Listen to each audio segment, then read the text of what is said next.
So, good afternoon again, and a very warm welcome to today's webinar. And today we are following a somewhat different format from what we've been having till now, which was where we had a person speaking, a presenter, followed by questions and answers.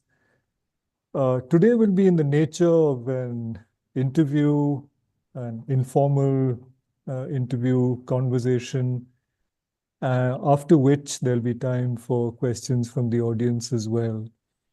And I'm very happy to introduce Atul Vij, who is an old friend and who has recently taken over as principal of Rajghat Besant School, the Krishnamurti School in Banaras.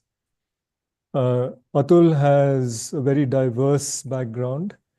He is a mechanical engineer. He did his BTech from IIT Delhi and his MTech from the University of Illinois, and worked for 20 years in industry, a lot of that time at GE. Before he moved to Rishi Valley along with his wife Jayashree, both of them joined as teachers. And in 9 years at Rishi Valley, Atul has taught physics, he's taught woodcraft, and even soap making. And earlier this year, he moved to Rajghat, as I said, as the principal. The, the, the broad theme that we settled on, Atul and I, when we were discussing this conversation, was that of transitions. And of course, transitions are ubiquitous in everybody's life, transitions of one kind or the other. And in Atul's career trajectory, there are at least two momentous transitions that would form, let's say, the framework for this conversation. One was his move from industry into teaching in a Krishnamurti school. And the second one is the current one, which is moving from teaching in a school to a leadership position in a school. So we'll speak about these things, and I'm sure a lot of other interesting things will come up in the course of the conversation. Um, I will engage Atul in conversation for perhaps 45 minutes or up to an hour. And if at any point you have a question that you would like to put to him, do type it in the Q&A. You'll see a tab for Q&A at the bottom of your screen. And we'll have as many questions as we can fit in the time available. So Atul, welcome again. It's nice to see you here. And I think I'd first like to ask how it happened that you made this transition from industry into teaching. Yeah. Very good afternoon to everybody. Thank you, Siddharth, for calling me in for this conversation. Um, I must say that I was not going to be prepared with any slides in any case because I'm in the middle of a transition. And so I'm glad that this format works for the webinar. I'm planning to move from Rishi Valley to Rajghat in 3 days, although I've been there for a month now. So just to give that context, um, going back to how I became a teacher from working at GE on technology projects related to aircraft engines. The way this happened, if one were to just look at the sequence of events, was that I had probably yearned for a more meaningful life very early on in my college life, maybe around the age of 19, 20. And that's very typical. There are many youngsters who at that stage are wondering where their life will go after college. And so it was for me also. And I didn't have enough clarity and maybe courage to do something that I felt was meaningful. I got driven into things um, because of, you know, whatever I was told to do, and life moved on. And and I had my 20-year long career in corporate research, but always there was this this feeling that something is missing. The meaning of life, where is it going? This question always remained. So, so whatever I did with my career, this always was there in the back of my mind, and it was a strong presence of this feeling. It wasn't just light, to the extent that it was always about maybe this year, maybe next year, I'll move to something else. And this wasn't even the first attempt. The first one probably um, was right after college when I wanted to be a farmer, uh, or do something with my hands, make something. And um, and then marriage happened, kids came, all of that happened. And then I thought maybe this is not going to happen at all. And I think the second attempt was probably when I tried to approach Valley School in 2007. That's when I was looking for a school for my children also. And I also felt that this may be a good move to do along with uh, sending my children there. And I still didn't have the courage. At that time, I can only recall, meeting the director there at that time, and there is a sweet incident which might help uh, in this conversation. I had a house and I was building another one which was larger, and the director there asked me, I told him I have a house loan and I don't think I can come so quickly. And he asked me, how many houses do you have? And I said, one I do have and one I'm making. And he said, you have one house too many. And that made a big difference to me. I went back and sold the other house, cleared up my loan. Um, these small things have helped. Not that I was immediately able to move, anyways. The way it really worked out for me uh, so naturally was that my daughter came to Rishi Valley in 2014, and and and so circumstances seemed to be such that it was just too inviting. It and all the resistance I had felt existed from my parents' side, um, from my family, also seemed to have melted suddenly in 2015-16. I brought my mother to Rishi Valley. She said, "Go ahead, do what you want to do. For the last 20 years, you've waited." Uh, my in-laws came and blessed me, uh, and everybody seemed ready except I wasn't sure if I still have the courage. And now everybody else was saying yes. So, so the question came back entirely to me: would I make the transition or not? And so I did finally. I would say that how did it happen? It just happened because it became supported from all sides. No bravado from my side, really. Nothing to, no great story to write home. And 20 years late, probably. Well, better late than never.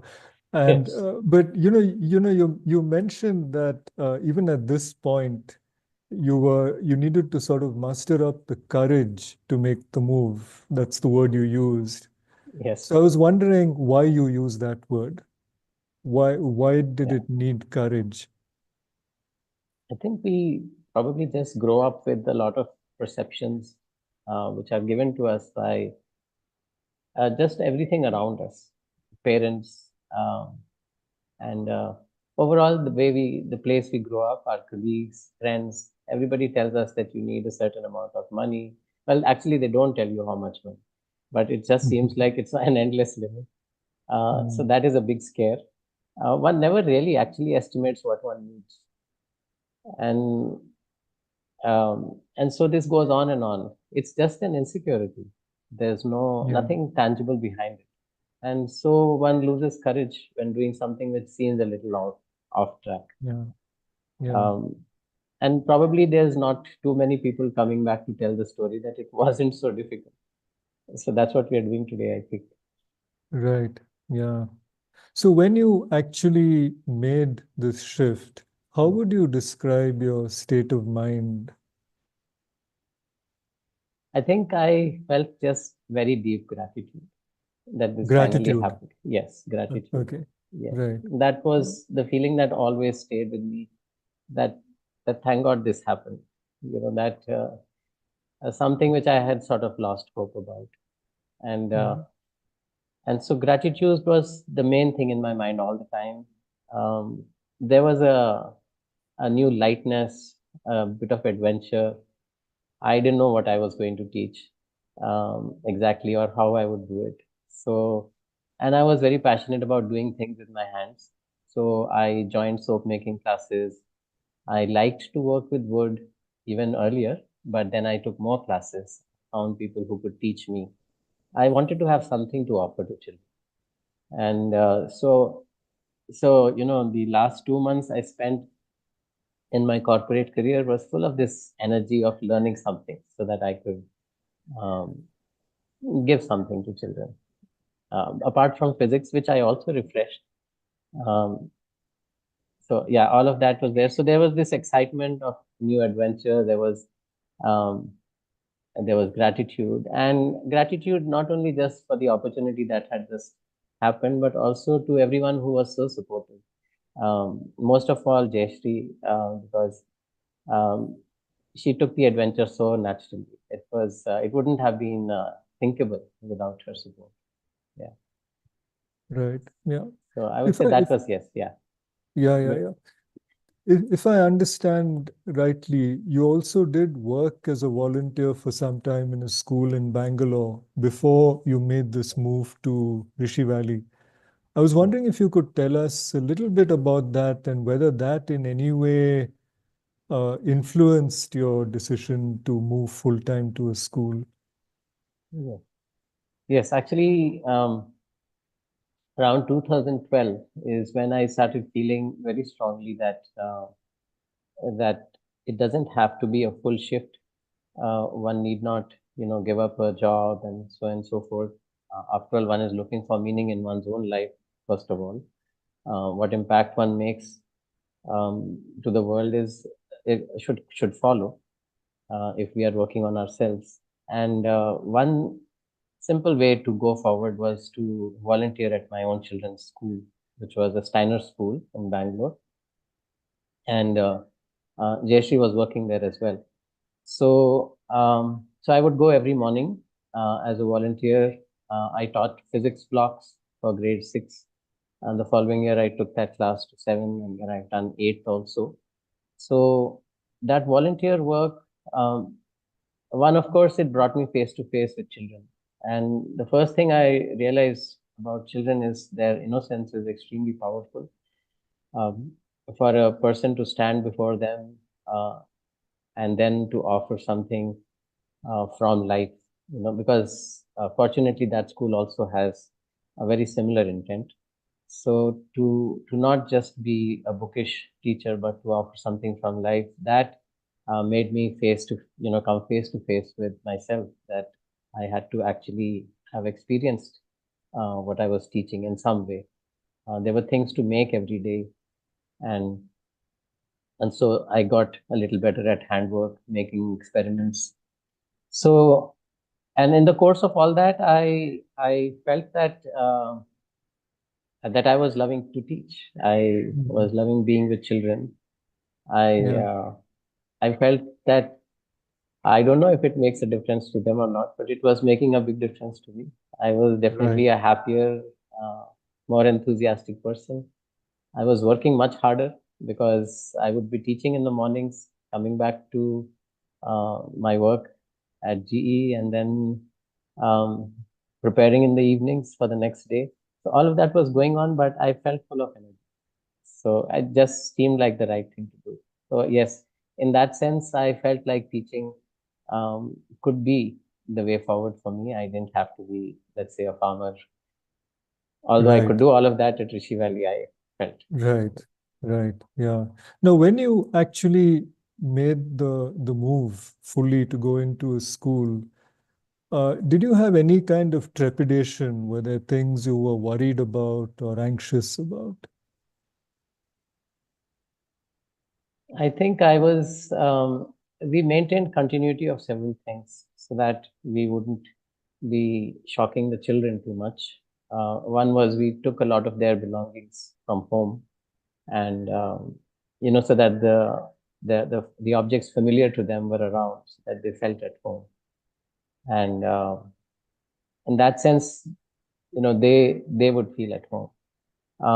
For myself, I had um, I had this concern about having a very different salary, not having the security of a larger sum of money for flowing in on a month basis and all of that.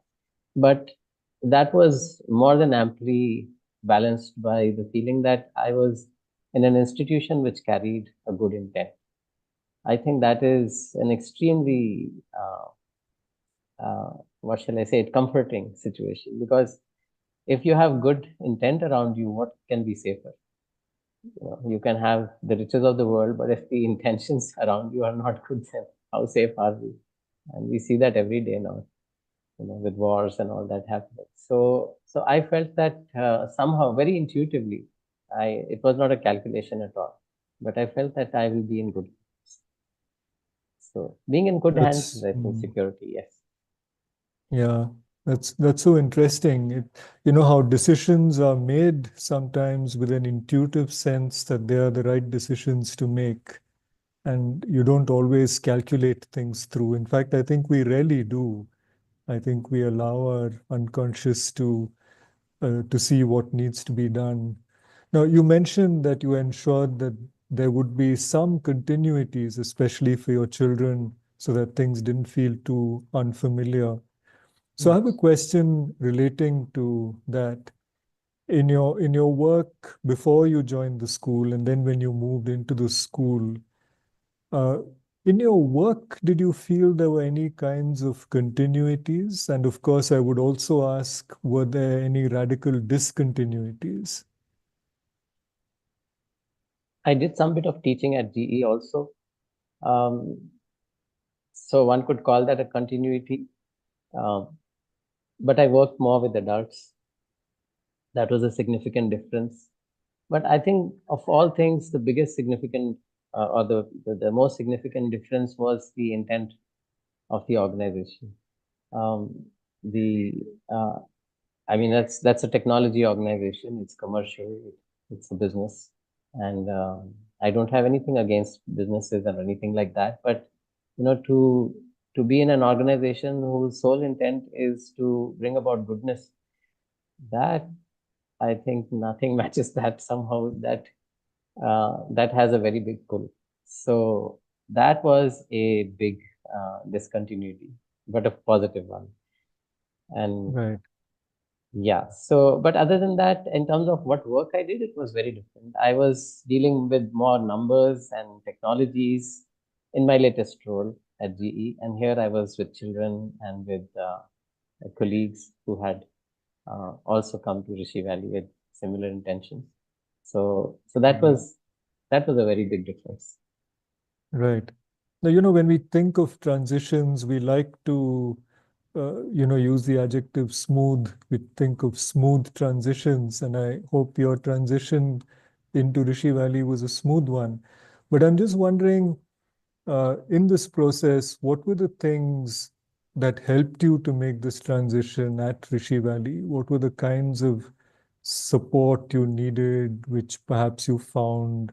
Were there and also again the opposite, were there times where you felt you just needed a lot more support? I mean, if you can just speak about contexts.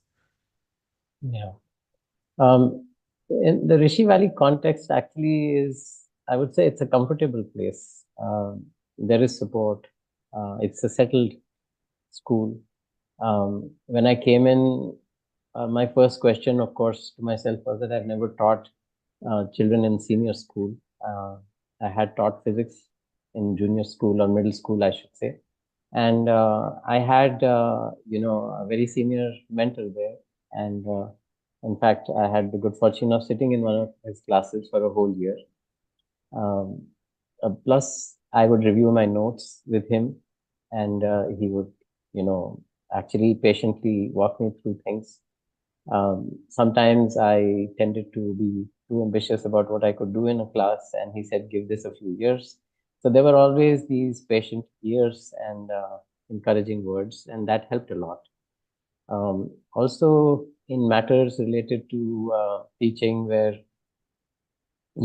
uncertain situations, dealing with youngsters, all of that, the principal there was always by my side. I always felt very supported. So those are, I think, big supports. The material supports at Rishi Valley also I found comfortable. Of course, if one is very particular about too many things, it could be difficult, but in some ways we were prepared. For example, we never had a television in Bangalore, and we never missed it in Rishi Valley. Um, I would say very few things changed in a major way. Like we did not we had a RO machine in Bangalore. We didn't have one in Rishi Valley. That's a very small thing to adjust to. Uh, Other things. I think we had a comfortable house. Um, we had people around to talk with, spend time with. So I wouldn't say that it was a difficult transition. There was support from colleagues, from the principal, from senior teachers. That way, it was easy, actually, I would say. Right.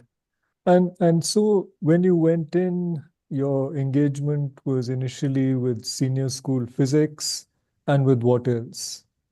I started with woodwork. The woodwork teacher at Rishi Valley had retired that very year, and I was a woodwork teacher for senior classes and physics teacher for 11th. Um, and I had lots of ideas in my mind about repurposing junk, making soap.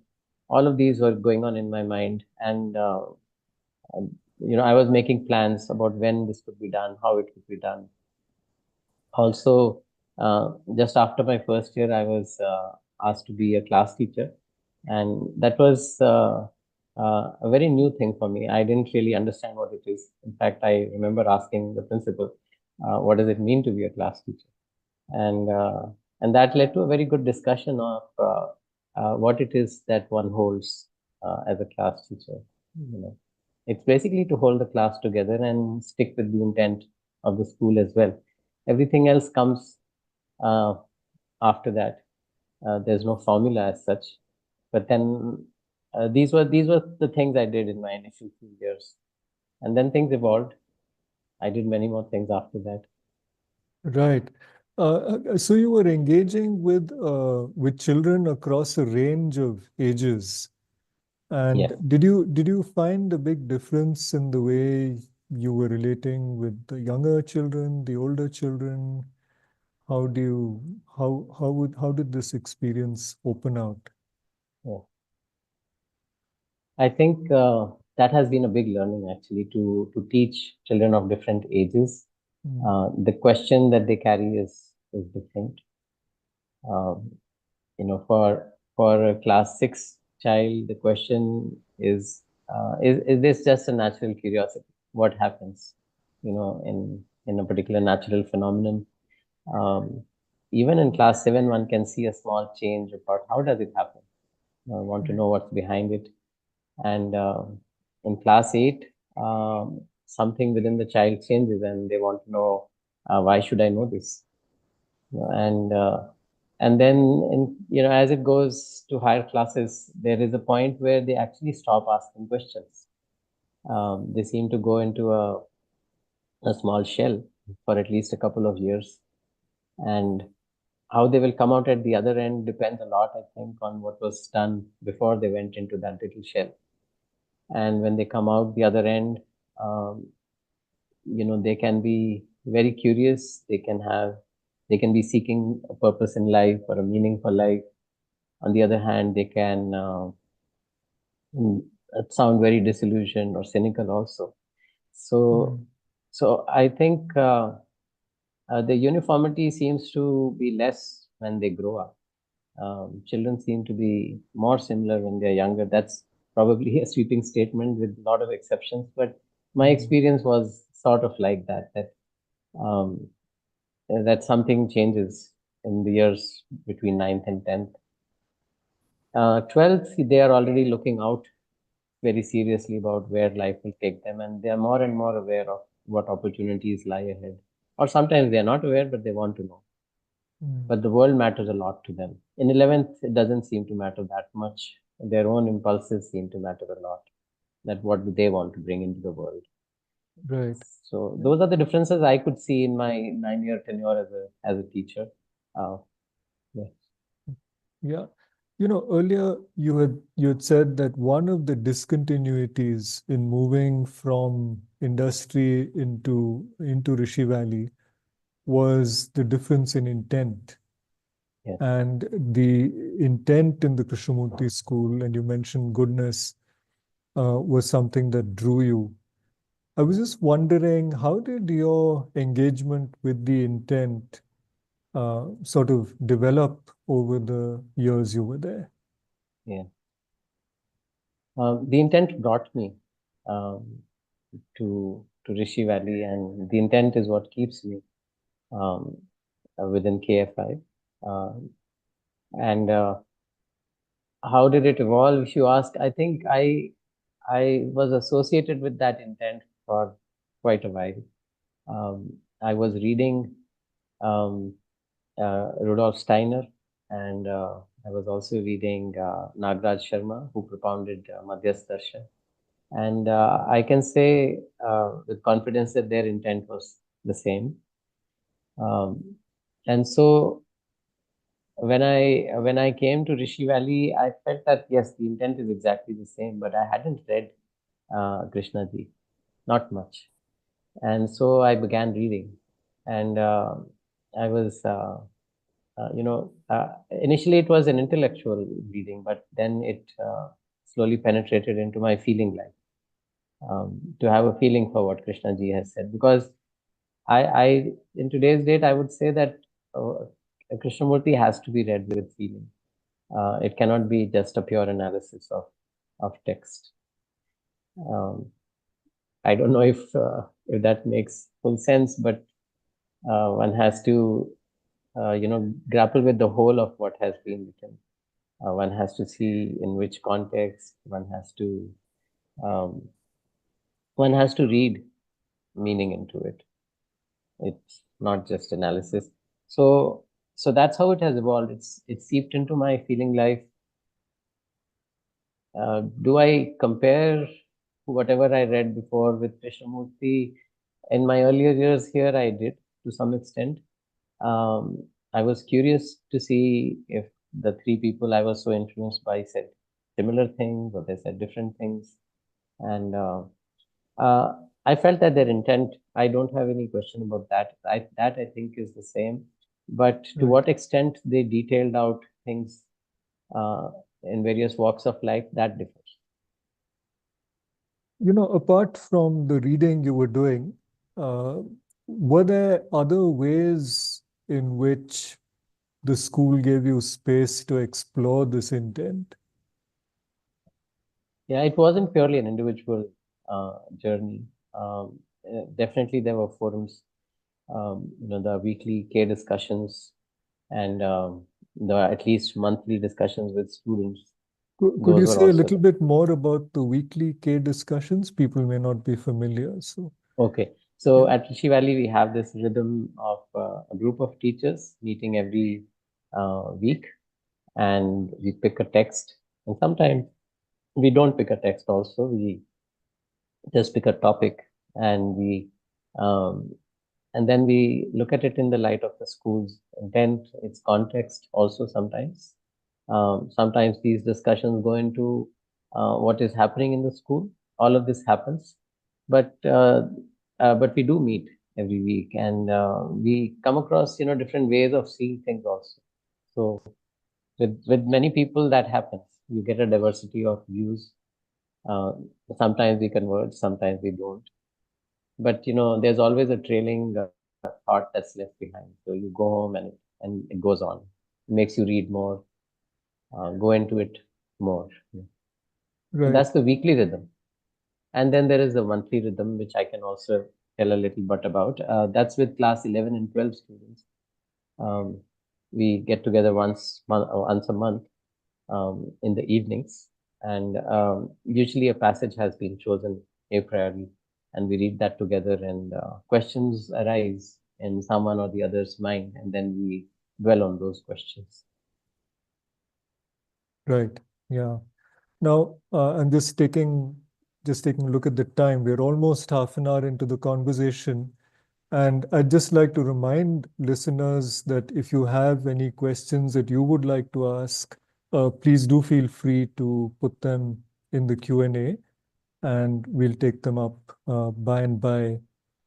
One more question before we move on to the second transition that I'd mentioned is, uh, you sensed that the institution, Rishi Valley or Krishnamurti School, had a certain kind of intent.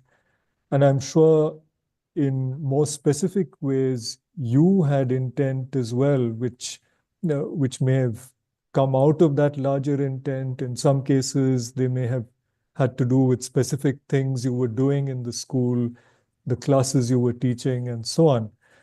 I was just wondering whether you ever encountered any kind of barriers to fulfilling that intent. Let me take one example just to make clear. So, for example, you may have a certain vision for how you'd like physics to be taught. But Yeah. of course, when you're teaching in classes 11 and 12, you have to keep in mind not just the prescribed curriculum, but prescribed modes of assessment and so on. Not all of which may dovetail neatly with what you want to do. So I was wondering whether you had any such experience of this kind of separation between your intent or what you thought of as the institution's intent and what was actually possible. So the barriers that one experiences are all barriers due to certain structures. The board is a structure meant for assessment. The syllabus is a certain structure, and my way of approaching it with time became to fill the structure with spirit, to see if I could live in the context of the present and not always yearn for some future state, because Right, that's what causes the frustration. right, And the board exam is a reality not only for me, for children, and it can be explained to them as the reality that it is. There is no need to somehow justify it, or um, there's no need to create anything artificial about it. It is what it is, and right, children who are in class 11 and 12 understand it. What is probably more important, in my experience, has been to transact um, what what would you do with physics, and what is your relationship with the physical world? Do you see order in it? Are you right, delighted with it? Or at least, I'm not saying delighted in a sense that it always makes you feel pleasant things, um, but just the fact that there is order. Otherwise, all physics would fail. So, yeah. there is some kind of an appreciation of that which happens in classes. Now, does this mean that one must continue with whatever structures one has? Should one never try to change them? I don't think so. One can change structures, but one doesn't have to make that as a precondition to doing what one considers a right action today. I think one has to live in the present and move, and that is what moves into the future. So, seen that way, it's something which doesn't frustrate me anymore. We can't separate ourselves from our history and all of that, with not at a social level. At an individual level, I understand that, but I don't think that for a huge population, one does one chop and there goes the past. I don't think that Right. is either realistic, nor do I think it's even right. Yeah. I think one must work at the present. Yeah. That's very interesting. So you seem to be speaking about a mindset that doesn't want to make a problem of, let us say, structural realities. Yeah. but is willing to work with them. Yes. I see Yeah. structures like, it's like a boundary, but there's a lot of space inside. If Yeah. one has one's focus only on the boundaries, it's almost like hitting one's head on the wall all the time without really realizing that there is space in the room. Yes, Uh, absolutely. Yeah, yeah, yeah, yeah, yeah, yeah, yeah. I'd like to ask a somewhat related question because, of course, in your work in the school, and especially since it's a residential school, your work goes much beyond your life and work go much beyond what happens in the classroom through a subject. And as a class teacher, I'm sure you had a much wider conception of your role as an adult in the lives of children. yeah. Uh, could you say a little bit about in what ways you found you were enriched by that kind of larger engagement? And then I have a follow-up question, which I'll reveal later. Okay. Yeah. Um, Yeah. well, the engagements as a teacher are particularly with children, and that definitely is enriching because one is brought in touch with more innocence, if one has to put it simply, less preconceived notions. That's what children come with. They have that sort of a benefit over many of us, and not all of them might have it. Again, nothing I'm saying is a black and white rule, but there's a general trend. Um, so the questions they have come from a space of not knowing, and Right. and they are very interesting questions. In fact, I found some of the best questions coming out from my youngest classes that I have taught. Grade 6, 7, and 8 in my previous school, and then grade 8 here. Beautiful questions about which could uh, challenge, the more seasoned physicists. I can give examples if you like, but I was asked this one once that if two people are seeing red, how do they know that they're seeing the same thing? And this Very is coming from interesting. class Yeah. 8. Yeah. Yeah. Yeah. There are questions about light they have asked me. So I found that very enriching that some of the most fundamental questions that need to be asked by adults actually can be found in the minds and hearts of children. Very With interesting. yes, Yeah. Yeah. with adults also it's enriching because you now meet them in a space where everybody's in the same place. I mean, my earlier life, I would meet people from all walks of life. Um, Here that gets a little narrowed because everybody around, not everybody, but many people around are associated with the school in some capacity or the other. And so, so there is always one common thread between all of us. And that can, uh, that can be enriching also because one can, talk in context so easily. One doesn't have to explain anything. Yeah. Yeah. Yeah. But then before I get to my mystery follow-up question, let me put a question to you which has come in the Q&A because I think it's quite directly connected with what you were just speaking about, that is engaging with the adults you're with. And this is the question: what are the challenges you faced while, in quotes, working together? Working with Okay. colleagues with diverse backgrounds and people who have Yes. different intent or who aren't Yes. sure of their intent. Yes. Lovely question. So, others also, please keep the questions coming. Yeah. Yeah. Yes. Yes. I think that's probably the most crucial question for any organization, that how will people work together? Um, I think the main perhaps difference is in being in alignment with the intent, I think.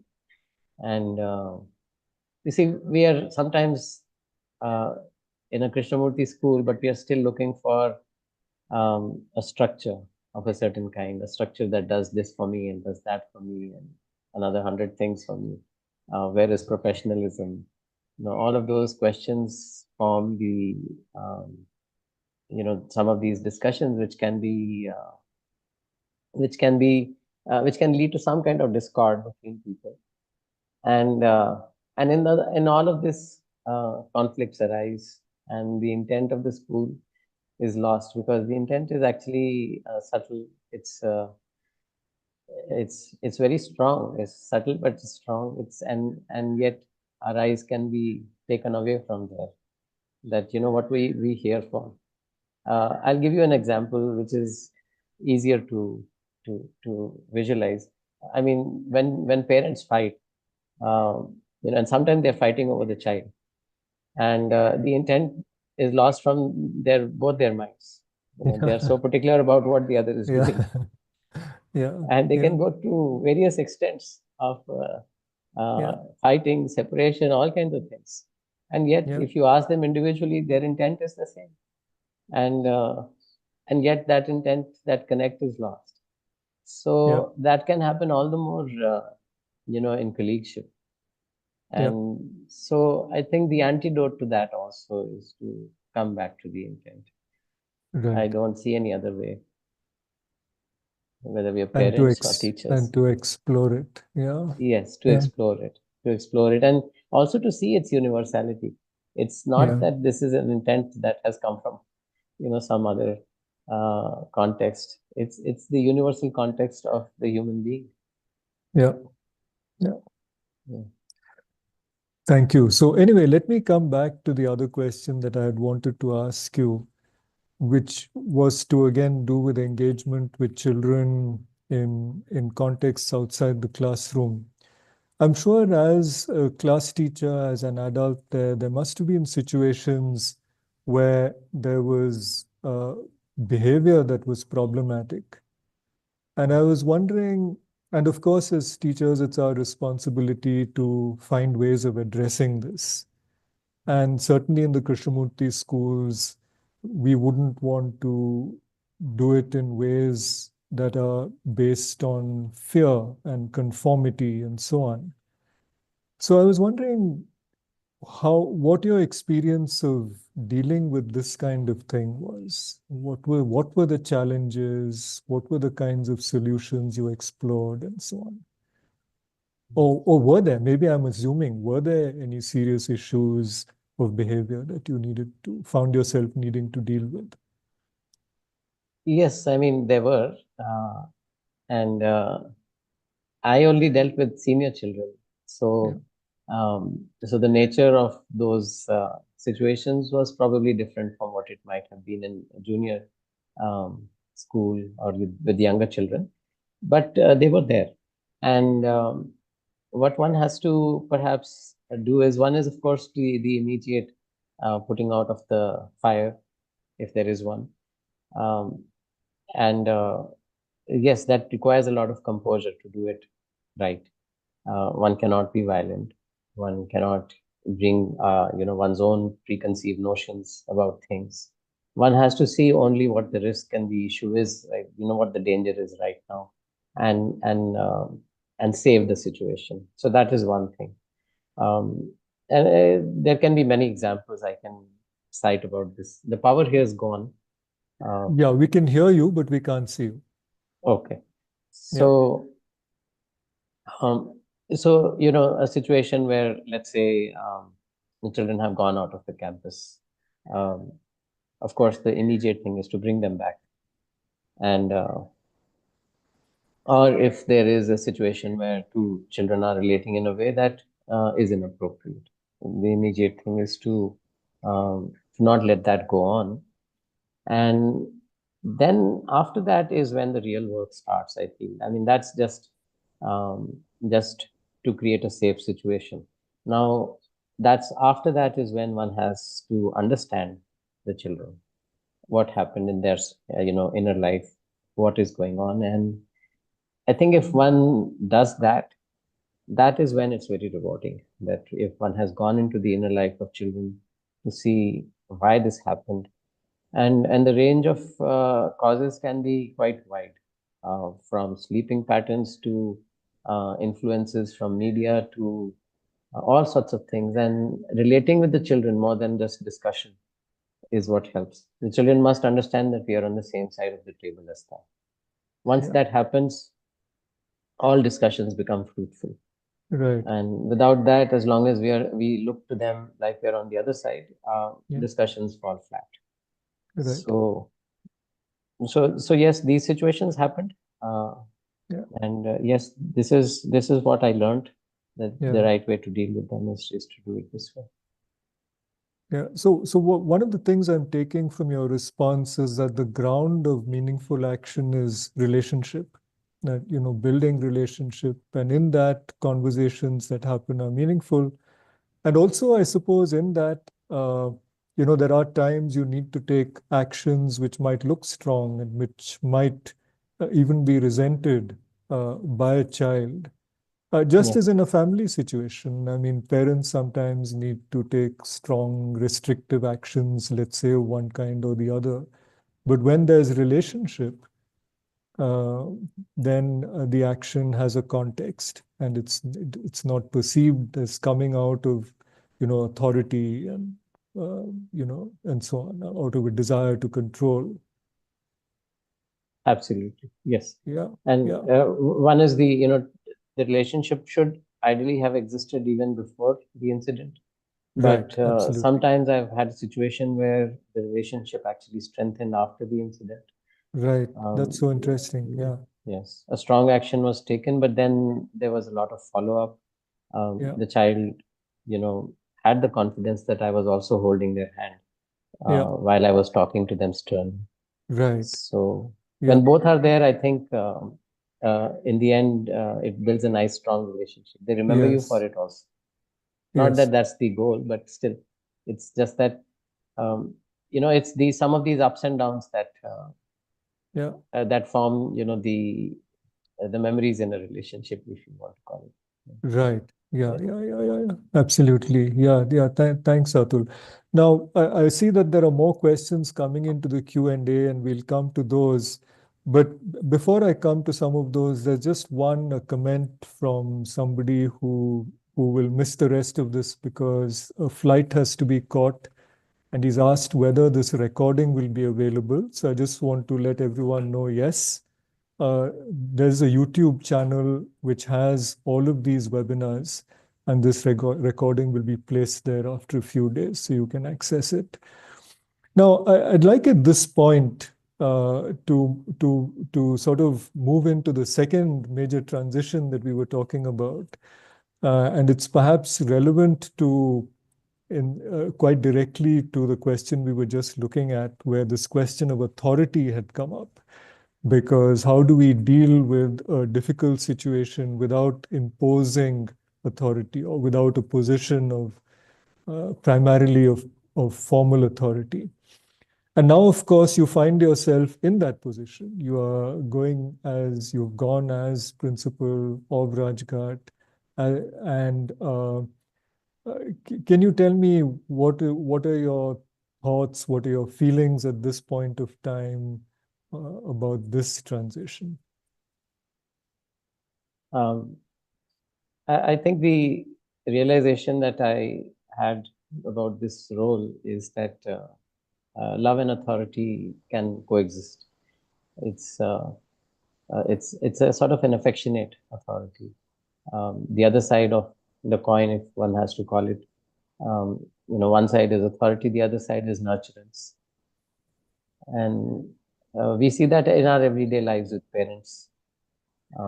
They use authority to sort of create a safe boundary for us, but within that space there is a lot of freedom, and within that freedom is the experience of the affection, nurturance. So um, so I see the role of the principal, or in fact even the teacher, that way is very similar. One has authority in both these roles, and one must uh, always remember that the authority is for safety, and the space within it is for nurturance. I think if both exist, one does not become um, a sort of a hated person, which is what one usually expects, that if one is exercising authority, one will be hated and all of that. But I don't see that happening if one has uh, a more wholesome understanding of this, that there is really two sides to it. And Right. I'll say a little bit more about being a principal because that's how you pose the question.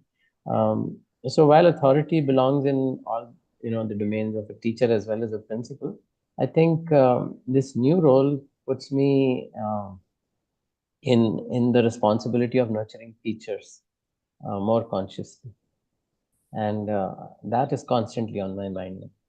That their growth, their I mean, to know them, to relate with them.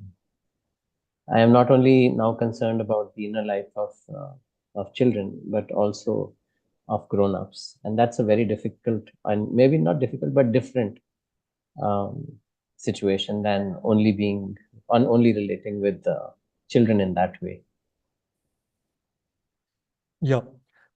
Now, of course, even in a Krishnamurti school, the nomenclature, being a principal and so on, carries a certain gravitas, perhaps more than one would like. One would like to carry authority lightly, and as you said, see authority not as authority, but as nurturance and all of that. And yet, there are hierarchies in the human mind. I think it's a very deep conditioning. And is this something that has caused you sleepless nights at all, or if not sleepless nights, certainly moments of anxiety about how people would relate to you once you have a certain designation? Yes, yes. I noticed that. I mean, it happens straight away as soon as you are announced into a role of that sort. Right. So Yeah. I'm sure you experienced it, Right. uh, Yeah. and it's fine if they want to behave that way. But I think my behavior shouldn't change. I Right. I continue to show the same respect to all all human life, even Yeah. children. So that hasn't changed. I think the how do I hold authority is probably the question. What will I do with it? Uh, I will I will use it to safeguard the intent only, nothing else. That is something one has to be very careful about. It's almost Right. like having something which can hurt also if it is not done Yes. right, and so one has to be more careful. So I Yeah. know that my decisions, my words, everything I say will impact people more, and it could hurt. So I have to be careful. I have to be more alert. I try to do that. That it doesn't give me sleepless nights, but it has made me more alert. Yeah. Yeah. Because there may be situations where you have to communicate a difficult truth to somebody. Yes, And with children, we seem to manage to do so. I think yes, because there's a certain implicit role that's accepted, there's a difference in age. With adults, it can be much trickier. yes. Uh, and perhaps that's you haven't yet been in a situation where you need to do that. I'm wondering because you've just moved into this position, uh, or have you? I Have have. all right, yeah. So I have. could you speak a bit about that? I mean, just Yes, just I so we can. understand what the process is. Yes. Yeah, It's that children accept you in a relationship more easily. yeah, Adults take longer to yeah, trust, yeah. and it takes a while for an adult to say that okay, this person is actually doing this for some good reason. Is not Right. doing it because it's a whim or a fancy or something of that sort. Yeah. And so the discussion has to be um, it requires more discussion. Maybe it requires going into things. It requires answering questions, putting to rest all kinds of suspicions and doubts about the organization, about people. The typical one is when two people have a disagreement with each other, and then I have to do something about this. Oh, that's a And hard one. Yeah, yes, yeah, so yeah. so how does one bring two people together? It's probably way more difficult than it has been with two children. Yeah. In fact, in my new position, I've had to do it with children, and I've had to do it with adults as well. And with the adults, it can just linger on, and sometimes one might have to just fold one's hands and say that maybe it's better to repurpose people in different roles and some other ways, because they are passionate people. They want to do something good, but yet they cannot do it together. With Right. children, it's easier. So that's one typical situation. Yeah. Yeah. Yeah, Yeah. it's difficult. I'm getting into it. Um, does that make me go through sleepless nights? That, yes, some incidents have done that. It seems like such an intractable problem. Uh, It again is comes there? back to this question of relationship, right? Sorry, I interrupted Yes. you. Please go ahead. Yes, but sometimes one also has to accept that one has to gradually work one's way through this and not Right. have everything solved overnight. Right. So, for example, this year's orientation program, which I have to post at Rajghat, is in a way it's of a unifying nature. It brings us back to the intent, the vision of Krishna ji for the schools, and also to look at Rajghat's particular context. And I have a lot of hope that this will unite us. It will bring us back to why we are here. Right. Yeah. Ultimately, as you were saying earlier, it's the intent, isn't it? I mean, there's nothing else that Mm. we really have that can hold us uh, Yes. meaningfully together and Yes. exploring that intent. Because, of course, the intent in a Krishnamurti school is not simply a vision statement or a mission statement or something of that kind. It's something, I suppose, that's being unfolded in real time all the time. Yes. Yes. Yeah, That's yes. And it's yeah, beautiful that way also. I mean, it's not right, written in stone as a right. roadmap. Um, Yeah, it needs to be kept alive. yeah, yeah, yeah, yeah. So before I go on, I'd like to ask a question from a listener because it's quite directly linked to what we were just speaking about. How do you perceive differences in hierarchies in industry and in a Krishnamurti school? Um, in industry, it's somewhere halfway between the army and the Rishi Valley School. I think Hmm. that's one simple way to put it. Um, Hmm. one does not go against one's boss in the industry typically, although one is given the space to discuss and argue and all of that to some extent. But in the end, there also the intent is defined clearly. The intent is to maximize the gains of the company, and so it's just sometimes that you can't see the connections that what really does that, and so there can be disagreements, and Right. eventually the hierarchy decides, and one agrees with it and moves on. Um, Yeah. Whereas in the army, you don't have that space to discuss, I suppose.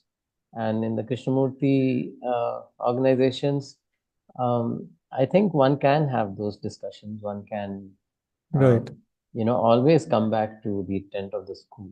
And once you're there, you find that you can unite and things can be Right. explained. But questions should be asked, because sometimes Right. people feel that we can't ask questions. And I think that's a presumption. Right. Anybody can ask trustingly that the discussion will be honored. And if that is done, then answers are there. Yeah.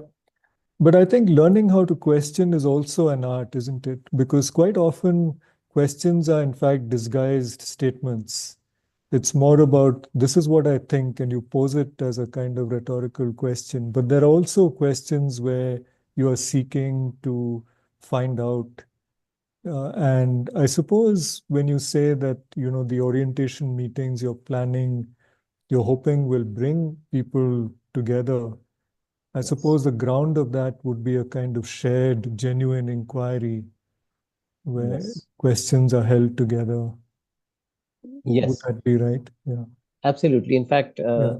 the orientation program is being designed by the teachers and Right. for the teachers. In a recent mail that I wrote to the entire teacher body, I said that we are the presenters and the audience at the same time. Right. And um, I think the way I've done it is to hold K's intent as a stem and then have three branches of it. One of Right. them is the curricular life of Right. children, and then the second one is the life at home, and the third one is the co-curricular life, Right. and that pertains to children.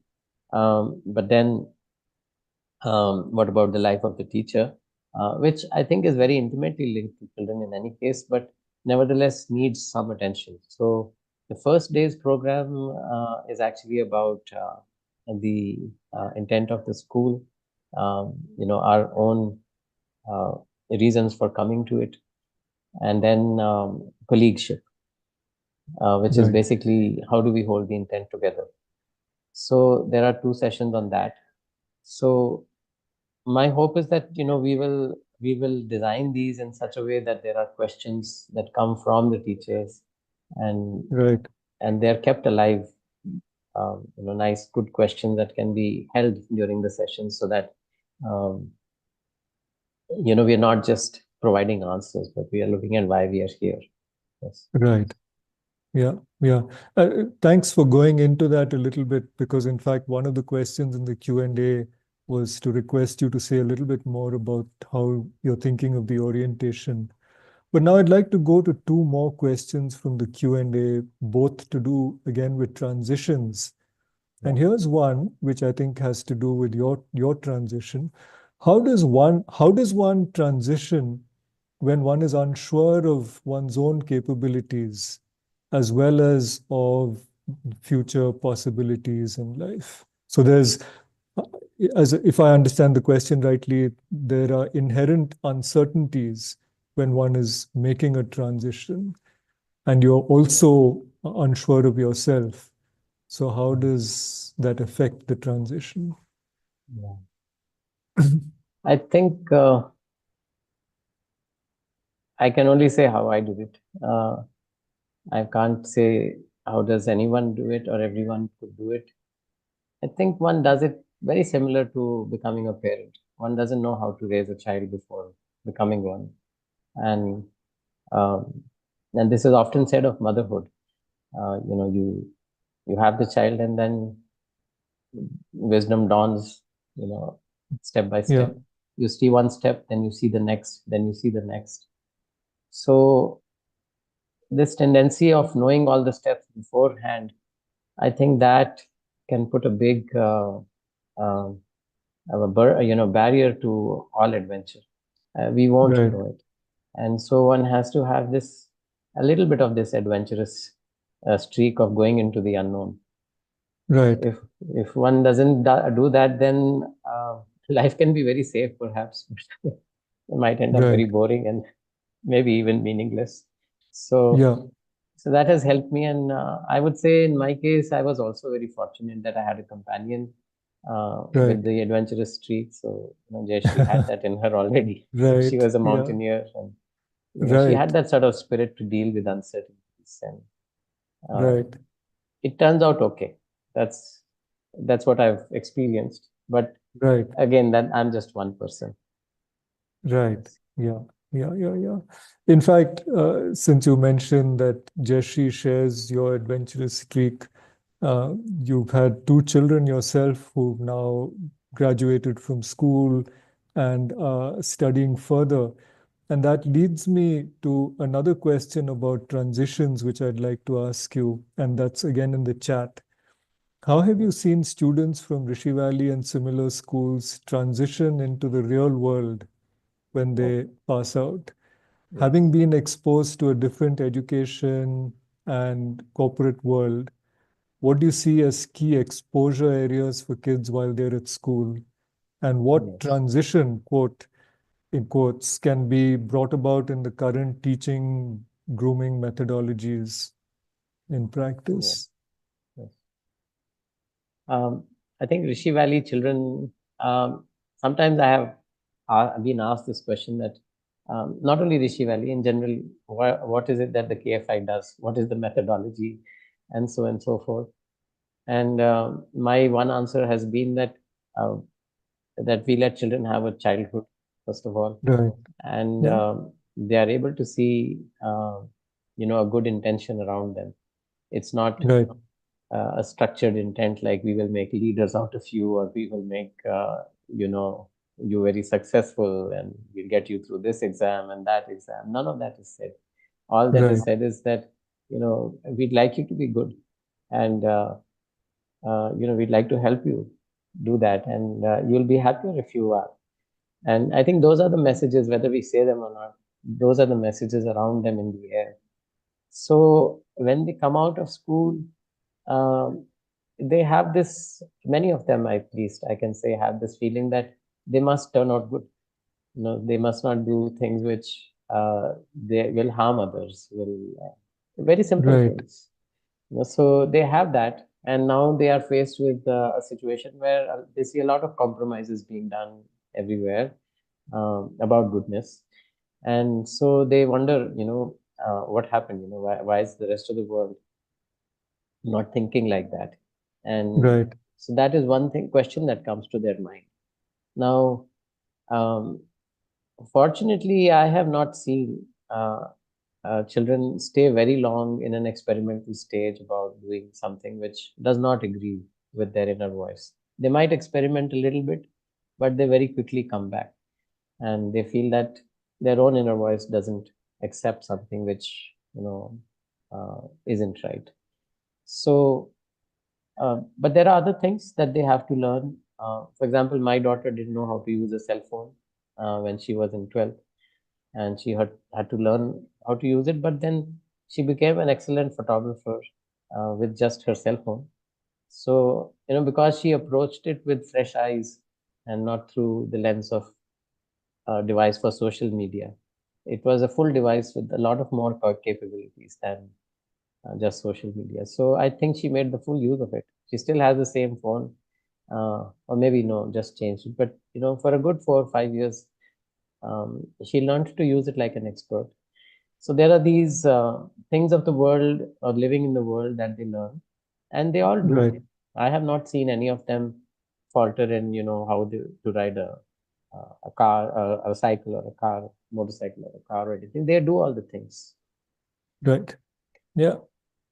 I think this question, one keeps coming upon in one form or the other, and sometimes with a certain amount of anxiety, including from parents of our schools Yeah. who value the schools for the kind of nurturance and, let's say, even a certain amount of protection that the children get in these campuses. And parents are quite concerned often about, the impacts of social media and so on. But they always have this lingering fear about what will happen once they enter the so-called real world. So it's reassuring to hear what you were saying, that children learn and they don't need to be obsessed. At the beginning of our conversation, you did mention how even when you were quite young, you had a yearning to live a more meaningful life. That's the phrase you used, a meaningful life. Yes. Does this aspect of leading a meaningful life enter into your conversations? Has it entered into your conversations with students? Yes. If so, in what way? Yes. It does, and in fact, it can easily sound abstract to Yeah, say that one wants a meaningful life. Um, where does meaning come from is a right, question, and I think somewhere it points to grappling with the whole of things, not the parts.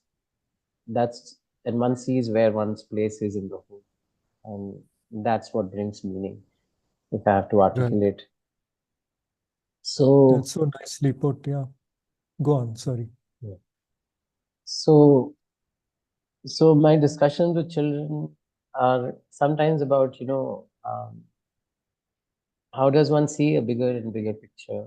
How does one see interconnections between things and with oneself? And if we can see connections with ourselves, that's where meaning begins to emerge. Right, It comes from relationships. I don't think one can think of meaning without relationships. So, right, relationships with the earth, with people, and like Krishna ji says, even with ideas and thoughts. So this is the stuff of discussions, and it need not become abstract at all. One can easily see how stuck one is with certain ideas, how stuck one is with either hating or being attached to certain persons. Attached meaning to control their even freedom, to curtail their freedom, and that can be attachment. And on the other hand, an antipathy to people. All of this happens to us, so it's not abstract. One can observe it straight away if one really wants to right. um, do that. So that Yeah, can be discussed with children. yes. Yeah. Now, I have a question from the chat. Atul, you nicely talked about understanding the inner life quote of children. What is a leader's role in understanding the inner lives of colleagues, support staff, etc., as one assumes a leadership role? I mean, you've touched Yes, upon this already, but there's yes. also a more specific question which follows it. Do you have a mental list of do's and don'ts that you believe would come in handy for your new role? Um, to be in touch with the inner life of colleagues is definitely on my list. How one does it is a big question, because with children it's very spontaneous. You can ask them any question and not tread on anyone's toes. You can ask a child anything about their life. That's such a big gift. One cannot do that with adults with that much ease. One has to have patience. One has to be watched. Be open to Yeah, being watched. Actually, over a period of time, that gives the other person enough trust in you. So so I have to become trustworthy before I can actually ask a lot of questions to anyone. right, And that's a journey. It's not something that takes time necessarily. I can't put time to it. One can never right. say that you will gain trust in a year or two or Yeah, 10 or 20. But what one yeah, can say is that as we go through life together, as colleagues, at some point or the other, the other can see where we come from, if we are, right. you know, uh, if we are well-meaning at the least. And that's Yeah, when hearts open, and that's when you enter each other's lives. One yeah, has to be willing to share also. Not, you cannot be opaque and expect the other person to be transparent. That's also yes.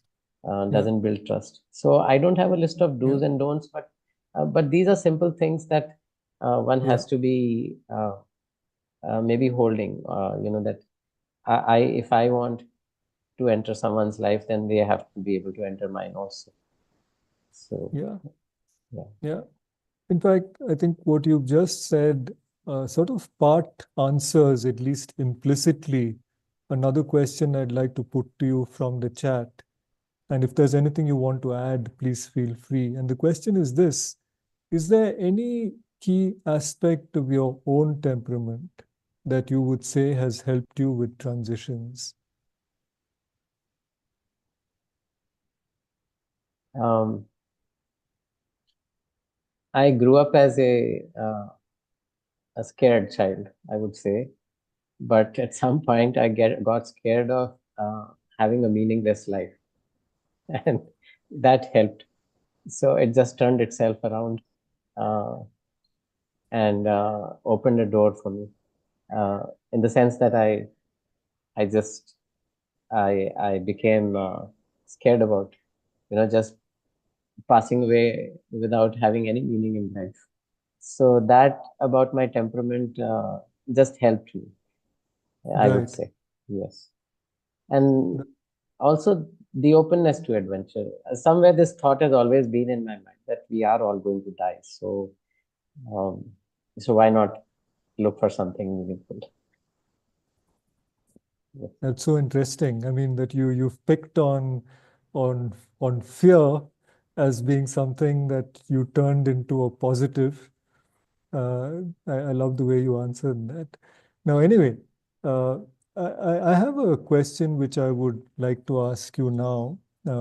We we're coming into our last 10 minutes or so. At some point in the course of one of your responses, you briefly used the word professionalism. I mean, you just used it in passing, you didn't dwell on it. And I was wondering, because this is something that has interested me for a while, how do you understand professionalism in the context of a Krishnamurti school? What does it mean? I think professionalism is one facet, only one facet of life in any organization, and more so in a Krishnamurti school. It can't be the whole of our colleagueship. Professionalism means that um, there's something is defined for you, and you do that. You do what you're supposed to do, do it with the right quality, and things like that. Um, and one could, for example, say that if one is sorted in one's life, then professionalism is fairly easy. One cannot make that the whole sole purpose of an organization. One does not live by job descriptions and roles. One lives as a human being. In a Krishnamurti school, I hope we will keep that alive. And so professionalism is something that one is one dimension, but is not the whole of it. The whole of it is being human, and it's like saying that um, for a student, for example, to do reasonably well in exams is actually fairly easy if one is overall sorted in most of the other ways. It's We make too big a deal of it. Actually, I think children can actually do their exams quite well if they are, they sleep on time, eat well, exercise well, if their mind is not always troubled. But then, there is a whole lot more. You can't make this the only purpose of their being here. So same way with teachers, colleagues. It's not only to be professional that we are here. Yes. Yeah, I mean that's interesting and I agree with you. But I was just wondering if maybe in the context of a Krishnamurti school, one needs to redefine professionalism itself. And because to me, professionalism also suggests qualities such as commitment, engagement with something meaningful and inherent to a particular institution, uh, doing what what doing whatever task you're undertaking with all the energy and intelligence at your command and so on. And that can also include things like, and to me would include things like inquiry, building relationship, all of the things you've been speaking about. So to me, or am I sort of using the word wrongly? To me, that would all come into professionalism in a Krishnamurti school. How would you Yes. respond to that? Yes. If we Yeah, redefine the profession, right, then professionalism then flows from there. right. So if the profession itself and teaching is a profession, but then if it Yes, is taken as a calling, and if the word calling and profession can mean the same thing, right. then of course all of it follows. Yeah, Then the inquiry, the relationships, yeah. all of that follows. Yes. Yeah, and to me, the word profession has a slightly narrow connotation, whereas professionalism seems to have a wider possibility in it. Anyway, maybe these are just words, and one needn't quibble on them. Um, I was wondering, Atul, is there anything else in particular? We have about 5 minutes. Is there anything else that you would like to share about your journey or something, anything I've not covered or the questions have not covered? Nothing particularly comes to my mind. If there are any other questions you want to pick up, we could use the last 5 minutes. Otherwise, Okay. I I'm just can. taking a look at the Q&A to see if there are any questions. I haven't asked you all of the questions that have come in the chat because some of them I feel you've already answered, either directly or implicitly. Here's one which is very specific, which is what is the YouTube channel name? So I'll just say on YouTube, if you look up core group of KFI and the schools, if you type that in the search, core group of KFI in the schools, you'll find a playlist of all these webinars. And this particular webinar will be uploaded there in a few days, sometime early next week. I'm just taking a look, and perhaps you could also see if there are questions, if there's anything that you would like to answer. There's a question I'm looking at which says, do I go through thoughts of grass is greener on the other side? Right. Yeah, would you like to address that? Would you like to just read the whole question and address Yes. it? Are there moments when you go through thoughts of grass is greener on the other side? It could be a fleeting one, and how do you deal with it, especially after the transition from a busy, um, the word is luge. I don't know Right. the meaning, but to a teacher in a residential school. Right. I don't see sides. I think it's a continuum to me. That's how I've begun to see it. The intent is very close to my heart here, like I said. But I don't have an issue with